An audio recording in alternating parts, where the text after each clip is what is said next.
The scent of bitter almond ruined the Earl Grey tea just seconds before my lungs stopped working. Damien stood over my hospital bed, his fingers intertwined with my best friend's, laughing as he unplugged my ventilator. I choked on my own blood, signing everything over to him in my final agonizing breath. Then I opened my eyes. The clinical antiseptic stench of Mount Sinai Hospital's intensive care unit was supposed to be the last thing I ever smelled. It was November the 12th, 2024. Outside, a relentless New York rain lashed against the reinforced glass of room 412, blurring the city lights into blood-red and sickly yellow streaks. Inside my body was a failing machine. The thallium they had been feeding me for 14 months had done its work with agonizing precision. First, my legs had gone numb. Then my hair came out in thick, dark clumps on my silk pillowcases. Finally, my kidneys shut down, filling my abdomen with fluid and leaving my skin the color of wet ash. I couldn't move my arms. I couldn't scream. The paralysis had crept up to my vocal cords 2 weeks prior, trapping me inside a rotting shell, while my mind remained terrifyingly, lucidly sharp.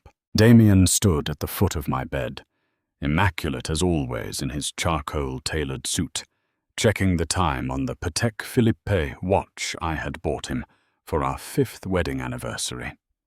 He looked bored. He shifted his weight from foot to foot, the leather of his Oxfords squeaking softly against the linoleum. The heavy door swung open, and the clicking rhythm of Christian Louboutin heels announced her arrival, before I even saw the signature red soles. Chloe Mercer, my maid of honor. The chief financial officer of Hayes Medical Technologies, the company my grandfather built from nothing, the company I had naively trusted my husband and my best friend to manage while I played the role of the devoted, supportive wife. Chloe didn't look at my face. She walked straight to Damien, wrapping her arms around his neck, pressing her lips against his in a lingering wet kiss that sent a violent tremor of revulsion through my paralyzed chest. Resting against her collarbone was a vintage Cartier sapphire pendant. My mother's pendant. The one I had locked in my personal safe at the bank 3 years ago. "Is it done yet?" Chloe whispered, her voice laced with an impatience that cut through the steady, rhythmic beeping of my heart monitor. She turned her head slightly, her green eyes landing on my hollow, wasted face. There was no pity in them, only disgust. Jesus, Damien, she looks like a corpse already. Why is the heart monitor still clicking? Richard just left with the final paperwork, Damien said. His voice, the voice that had whispered vows into my ear in a small chapel in Florence, the voice that had comforted me when my father died 6 months ago, was flat, devoid of any human warmth. He walked toward my pillow, reaching out a hand to stroke my forehead. His fingers were cold. "The power of attorney is fully executed, darling. The board voted this morning. You have been officially removed as chairman due to mental and physical incapacity. I'm the majority shareholder now." I tried to bite his finger. I tried to clamp my jaw shut and tear the skin from his bones, but my jaw hung uselessly, responsive only to gravity. "Don't tease her, babe," Chloe laughed, pulling a small silver ink pad from her Prada handbag. She grabbed my limp, bruised right hand, pressing my thumb into the dark purple ink. "Richard said we need one more physical impression on the asset transfer addendum, just in case the probate judge questions the digital signatures. Her handwriting went to shit last month anyway." She jammed my thumb onto the thick, 100% cotton legal paper. I felt the pressure of her nails digging into my cuticles, breaking the skin. A tiny bead of blood welled up, mixing with the purple ink on the page. "Thank you, Clara," Damien whispered, leaning down until his lips brushed my ear. The scent of his expensive Tom Ford cologne mixed with the metallic tang of my own blood and the lingering trace of bitter almond from the thermos of tea Chloe had brought me an hour ago. You were a wonderful stepping stone, but your father really should have taught you to read the fine print before he died. Oh, and don't worry about old Arthur. He didn't suffer much when we swapped his heart medication for saline. He just thought he was having a normal panic attack. My father. My kind, brilliant father who had treated Damien like a biological son. They had murdered him. The rage inside me was a physical fire, burning away the numbness in my chest. But it had nowhere to go. My heart monitor began to spike, screaming an erratic, high-pitched warning into the sterile room. Damien reached behind my headboards. His hand closed around the thick plastic plug of the ventilator that was forcing air into my dying lungs. He didn't hesitate. He didn't look away. He pulled it from the wall with a sharp, dry pop. The room went silent, save for the flatlining whine of the monitor. My lungs screamed for oxygen. My eyes burned as darkness encroached from the edges of my vision. Through the fading light, I watched them stand together at the foot of my bed, their hands locked together, smiling as I suffocated in my own body. I died with a slant, blood-soaked oath, screaming through my brain. If I ever get back, I will rip everything you love from your bloody hands. Then the darkness snapped. There was a sound like tearing silk, a violent backward jolt that felt as though my soul had been slammed into a concrete wall at 80 miles per hour. My eyes flew open. I gasped, sucking in a massive, desperate gulp of air. It wasn't the sterile, recycled oxygen of Mount Sinai. It was warm. It smelled of fresh lilies, polished Italian walnut, and expensive Brazilian coffee. I threw my hands to my throat. My fingers weren't withered twigs.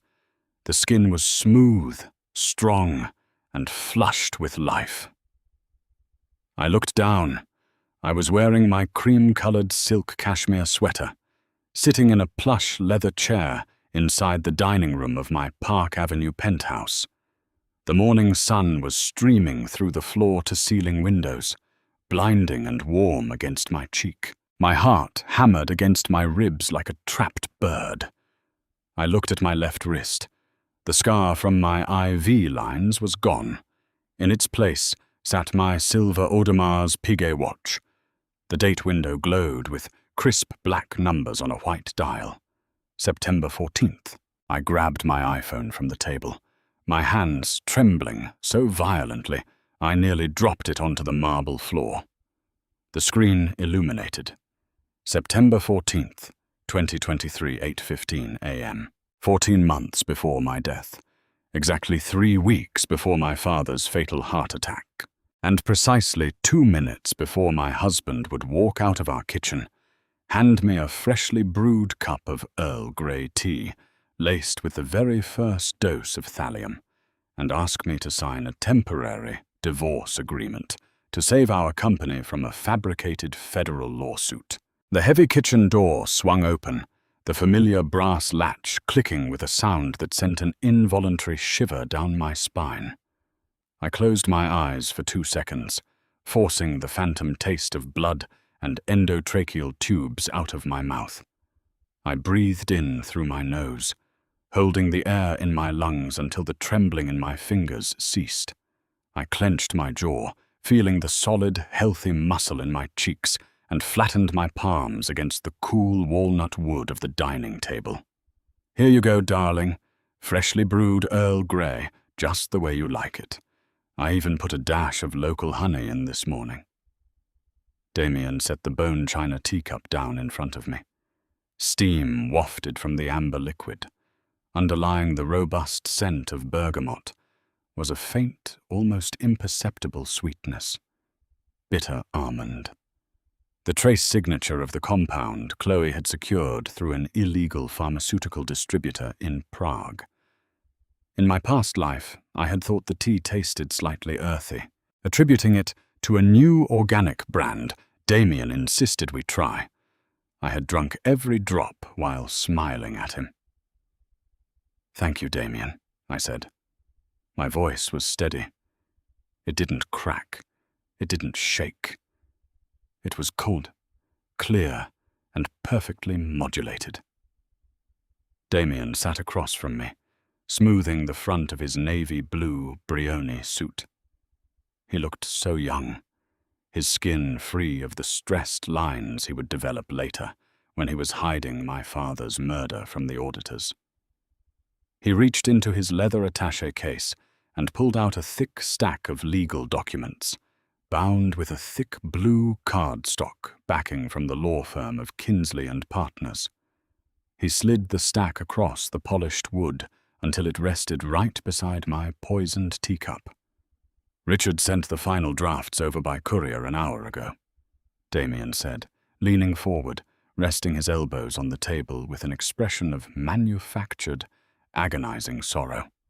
"I hate this, Clara. You know I do. The idea of even a paper divorce makes my stomach turn. But with the SEC probing the European subsidiary's tax filings, they are looking to freeze every personal asset connected to the Hayes board. If we stay married, they will lock down your father's medical trusts and your personal voting shares by the end of the month." I looked at the cover page. In re, the marriage of Damien Whitmore and Clara Hayes. Whitmore. Petition for dissolution of marriage and property. Settlement agreement. In my past life, I had cried when I first saw those words. I had reached across the table, grabbed his hands, and told him that money didn't matter, that we should just fight the SEC together. It was Chloe who had stepped out of the hallway just moments later, playing the pragmatic best friend, convincing me that Damien was making the ultimate heroic sacrifice by taking the legal blowback onto his own shoulders while keeping my family's legacy safe. Right on cue, the front door of the penthouse opened. Chloe walked in, carrying a stack of financial folders, her face painted with an expression of grave, corporate urgency. She was wearing a beige Max Mara trench coat and the modest pearl earrings I had given her for her 30th birthday, a stark contrast to the stolen diamonds she would flaunt over my deathbed 14 months from now. "Morning, both of you," Chloe sighed, dropping her folders onto the end of the table and rubbing her temples. "I just got off the phone with the legal team in Zurich. Damien is right, Clara. The federal auditors are already drafting the subpoenas for the marital estate. If this dissolution isn't filed with the county clerk by noon today, your shares in Hayes Medical will be trapped in escrow for years. Damien is taking all the corporate liability onto his personal balance sheet, so you and Arthur walk away clean." She walked over and placed a warm, sisterly hand on my shoulder.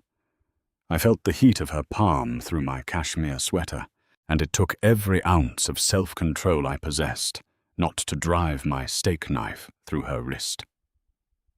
My right hand, resting beneath the table, curled into a tight fist until my well-manicured nails bit deeply into the flesh of my palm. The sharp, grounding pain kept me anchored. "It's just 6 months, Clara," Chloe whispered, her voice oozing with false sympathy. "As soon as Richard clears the audit, you two refile the marriage license. It's just a shield, a piece of paper." I looked down at the document. "A piece of paper," I repeated softly. In my past life, I hadn't read past the 3rd page. I had flipped to the back, blinded by my own tears and my absolute, unwavering trust in the man sitting across from me, and signed my name on 5 separate signature lines. I hadn't read Section 14, subsection C, the fine print that Damien and Richard Kinsley had buried 40 pages deep in the boilerplate asset division clauses. That specific clause stated that by signing the dissolution, I was acknowledging that all patents, proprietary medical algorithms, and voting shares of Hayes Medical Technologies were acquired through communal debt, and upon dissolution were transferred in their entirety to the respondent, Damien, to satisfy fictitious outstanding shareholder liabilities. It wasn't a temporary shield. It was an unconditional, irreversible surrender of my birthright and my $400 million personal fortune. "You haven't touched your tea, sweetie," Damien noted, his eyes darting toward the porcelain cup. A tiny bead of sweat appeared at his hairline, just a microscopic, telling detail that I had been too blind to notice in my previous life. He needed me to drink it. The thallium needed to build up slowly in my system over the next few months, so my eventual death would look like a mysterious, degenerative autoimmune failure, leaving him as the grieving, wealthy widower. "I'm waiting for it to cool," I said calmly. I picked up the heavy Mont Blanc pen resting on top of the legal agreement. I popped the cap off, the click loud in the quiet room. "You know, Damien, looking at this, it feels so heavy. I want to make sure I understand everything Richard put in here. Why don't you and Chloe go over the Zurich numbers in the study? I'd like 30 minutes to read this over in quiet before I sign my life away." Damien's jaw tightened slightly. His eyes narrowed, searching my face for any hint of suspicion. But I gave him nothing. I softened my eyes, tilting my head with the exact look of gentle, adoring dependence I had worn for 7 years. "Clara, darling, the courier is waiting downstairs," he urged, his tone dropping into a low, persuasive baritone. "We really don't have time to get bogged down in Kinsley's legal jargon." The oak door of the study opened exactly 28 minutes later. Damien walked back into the dining room, his eyes instantly tracking to the empty teacup on my saucer. A subtle, satisfied relaxation smoothed his shoulders. Behind him, Chloe smiled, her fingers tapping rhythmically against her tablet. They thought the poison was already circulating in my bloodstream, starting the long, invisible countdown to my demise. "Well?" Damien asked, standing over me, leaning heavily on the back of my chair. "Did you finish your reading, Clara?" "Every word," I said, looking up at him with a face of perfect wide-eyed submission. I flipped to the final signature page, where the thick cotton paper felt heavy beneath my fingers. "It's brilliant, Damien. Truly. Richard's phrasing in section 14 is masterful. It covers absolutely everything." "I told you it would," he murmured, handing me the heavy silver pen. "Sign here, darling. And here. Let's put this nightmare behind us." I signed my name with a fluid, unhesitating flourish on all 5 lines. Each stroke of the black ink felt like a nail being driven into the coffin of his ambitions. I watched his fingers twitch as he snatched the papers away, checking the signatures with greedy, frantic eyes. He didn't check page 40. He didn't look at section 14. He trusted his own treachery too much to expect mine. "I'll take this down to the courier myself," Chloe said quickly, her voice sharp with excitement. She grabbed the folder from Damien's hands, her eyes flashing with a triumph she couldn't entirely hide. "We need to get this stamped before the courts close for the weekend." "Thank you, Chloe," I said, leaning back in my chair. "What would I do without you?" "You'll never have to find out, sweetie," she replied, flashing a brilliant, false smile before rushing out the front door. The moment the elevator doors chimed in the hallway, signaling her departure, I stood up. My body was filled with a cold, electric energy. I had exactly 3 weeks before the date of my father's original panic attack, My first calculated move began that very afternoon. While Damien was at a celebratory lunch with Richard Kinsley at Le Bernardin, I took a private town car down to Hayes Medical Technologies Research Facility in Long Island City. As the primary beneficiary of the Hayes estate, my security clearance was absolute. I walked into the secure archive room, where the company's proprietary medical algorithms, the code that controlled the automated dosage systems for our new line of cardiac monitors, were stored on physical servers. In my past life, Damien had manipulated the software team into creating a diagnostic override feature under the guise of an emergency patch. It was this override that allowed him to remotely manipulate the saline and medication delivery system attached to my father's bed. I sat down at the terminal and called in the Chief Technology Officer, Dr. Aris Thorne. He was an older man, a lifelong friend of my father's, who had been forced out of the company by Damien 6 months after my death. "Clara," Dr. Thorne said, surprised to see me. "What brings you down here? Is Arthur all right?" "My father is fine, Aris. But I need you to do something for me, and I need you to keep it entirely between us," I said, my voice dropping to a low, authoritative register. "I want a hidden digital watermark embedded into the core source code of the cardiac monitoring software, specifically the remote override protocols." Dr. Thorne frowned. "We don't have a remote override protocol in the public build." "Not yet," I said, my eyes locking onto his. "But someone is going to submit one next week under a classified corporate directive. When they do, I want that code to mirror every single command back to my private server.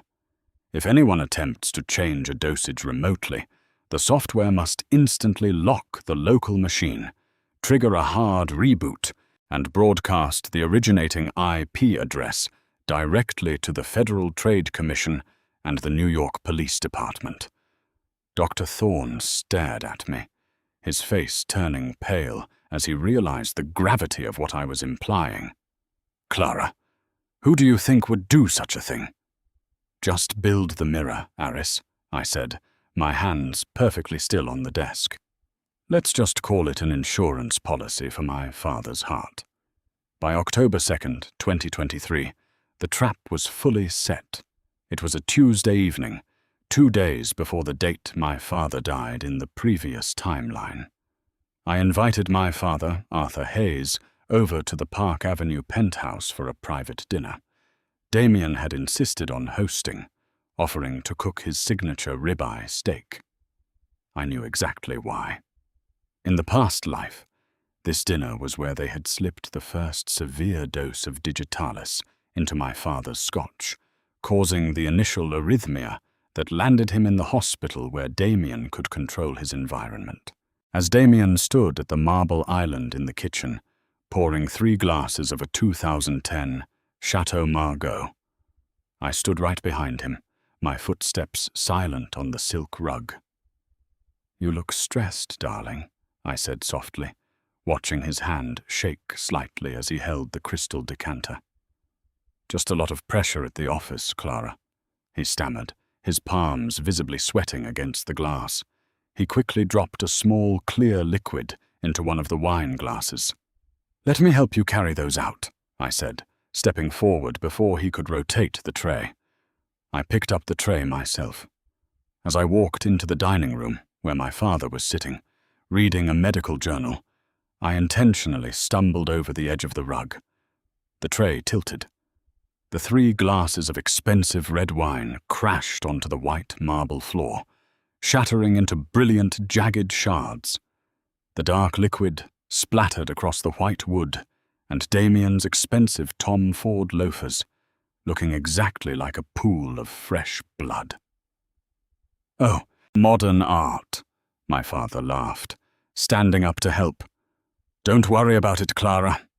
Damien stood in the doorway, his face twisted in a mixture of shock and sheer panic.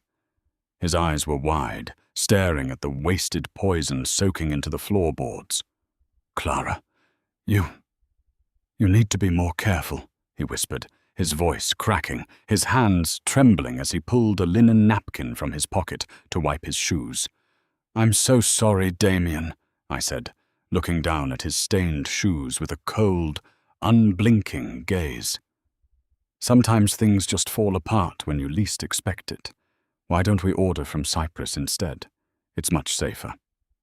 The next morning, October 4th, the real escalation began. Chloe called an emergency board meeting at 10 a.m. Conclusion and Part 4. The lead federal agent, a man named Miller, whose face looked as though it had been chiseled from New York granite, stepped directly up to Damien. He didn't look at the board members. He didn't look at me.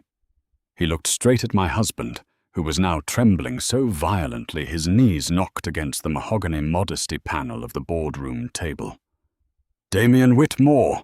Agent Miller's voice was a low, brutal rumble that shattered the remaining silence in the room. "I'm Special Agent Miller with the Southern District of New York. This is a warrant for your arrest, issued by Judge Torres, charging you with wire fraud, grand larceny in the first degree, and conspiracy to commit corporate espionage."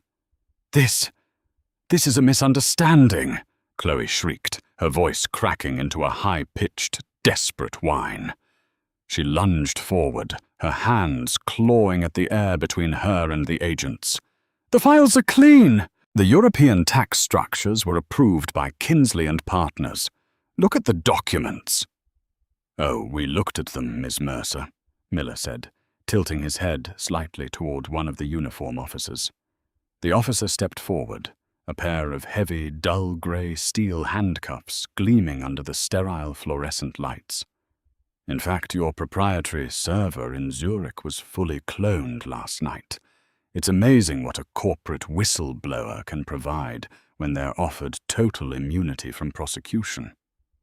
Damien turned his head toward Chloe, his eyes wide and bloodshot, fixed in a stare of pure, unadulterated horror.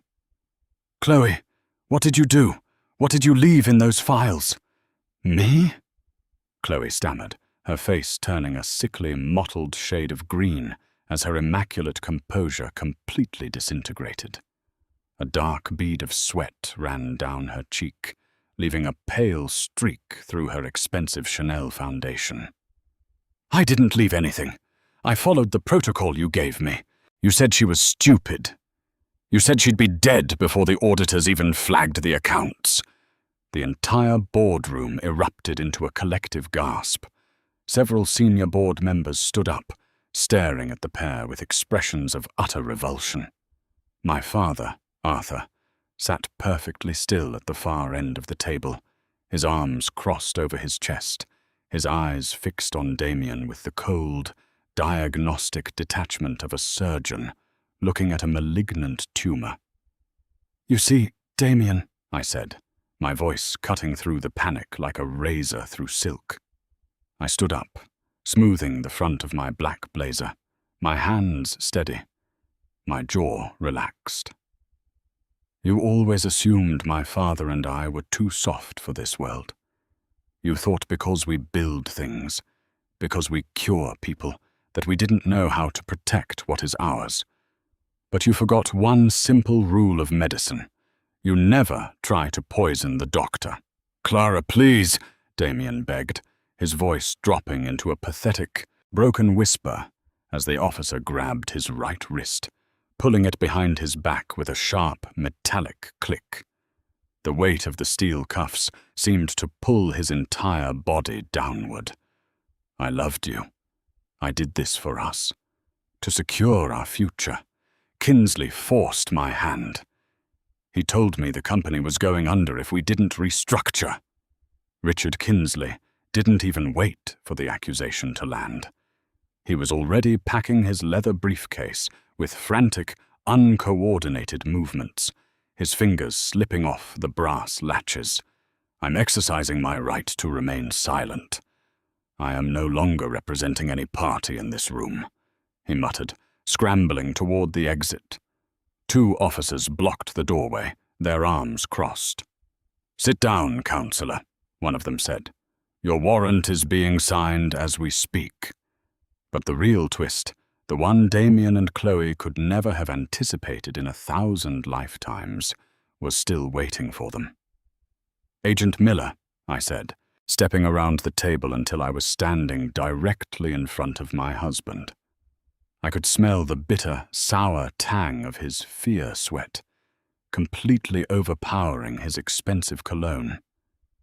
"Before you take them down to the precinct, I believe you have a secondary warrant to execute.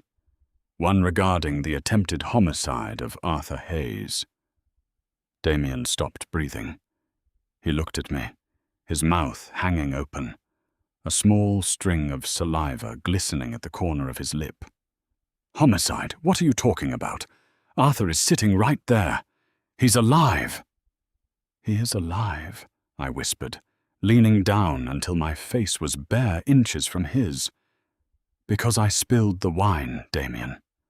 But last night at exactly 11:14 p.m., someone logged into the secure server at Mount Sinai's VIP cardiac wing using your private encrypted credentials. Someone attempted to push a remote firmware update to my father's automated medication pump, an update that would have delivered a lethal dose of digitalis while he slept." Chloe's knees gave out.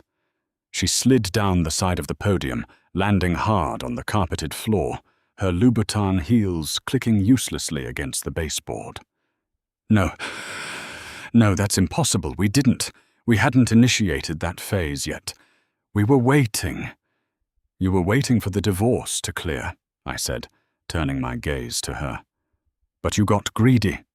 You wanted him gone before the board meeting today, so he couldn't vote.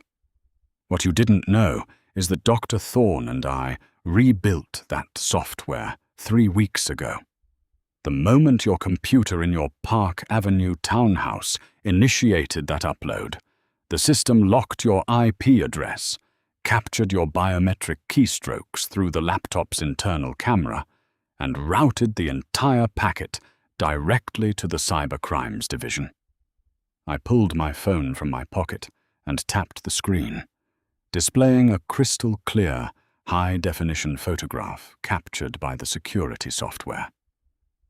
It was Chloe, sitting in her dark living room, her face illuminated by the blue light of her screen, her fingers resting on the enter key. The timestamp read, October 3rd, 2023, 11:14:02 p.m. "Poetic, isn't it?" I asked, my voice dropping to a harsh, brittle whisper that seemed to fill the entire room. In my past. "Let's call it a nightmare. You both stood over a hospital bed and watched someone suffocate while a monitor flatlined. You loved the sound of that silence. Now you're going to spend the rest of your natural lives listening to the sound of iron doors locking you away from the world you tried to steal." Damien didn't scream. He didn't fight. As the officers dragged him backward toward the door, his feet dragged across the carpet, leaving dark tracks in the pile. He looked at me with an expression of pure, unadulterated terror, not because he was going to prison, but because he finally realized that the woman he thought he had broken was the very monster that had hunted him down. Chloe was lifted from the floor by 2 female officers, her expensive trench coat stained with dust, her hair tangled around her face. If you felt the cold weight of justice in every line of my story, please leave a like to celebrate the reckoning. Share this with someone in your life who needs to remember that a second chance is always possible if you're brave enough to rewrite the narrative. And finally, subscribe to this channel right now to ensure you don't miss a single chapter of my next Rebirth story, where the vengeance runs even deeper.